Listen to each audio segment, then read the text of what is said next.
பாண்டியன்ஸ் 2 சீரியல்ல அடுத்து வர எபிசோட்ல என்ன மாதிரியான ட்விஸ்ட் எல்லாம் இருக்க போகுதுங்கிறத இந்த வீடியோவில் பார்க்கலாம். ஏமா மயில், உனக்கு நாங்கள் தீபாவளி சீர் எடுத்துகிட்டு வரலான்னு முடிவு பண்ணியிருக்கோன்றாங்க. அதுக்கு பணத்துக்கு எங்கே போவீங்கப்பான்னு சொல்லி கேட்குறாங்க.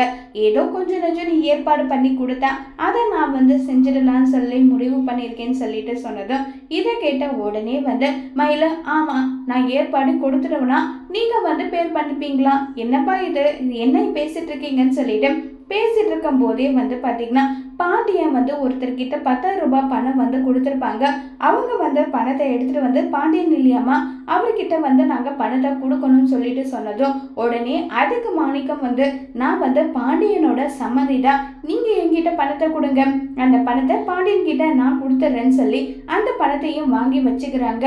இங்க பத்திய மயில், நம்ம சீர்வரிசை பண்ண பணம் இல்லைன்னு சொல்லிட்டு எந்த அளவுக்கு வருத்தத்துல இருந்தோம், இப்ப பத்தியா கடவுளா பார்த்து நமக்கு பணம் கொடுத்துருக்காங்கன்னு சொன்னதும் இதை கேட்ட மயிலும் ஷாக் ஆயிட்டு, அப்பா நீங்க ஏற்கனவே 1,100 ரூபாய் பணம் எடுத்தீங்கல்ல, அந்த பணத்தை பார்த்துட்டு உங்க மாப்பிள்ளை என்ன கேட்காத கேள்வி கிடையாது, ஏதோ ஒரு பொய்யை சொல்லி என் வாழ்க்கையை ஓடிட்டு இருக்கேன், இந்த பணத்தெல்லாம் எடுக்காதீங்கப்பா அவ்வளோதான் சொல்லி ரொம்ப கோபப்படுறாங்க மயில்.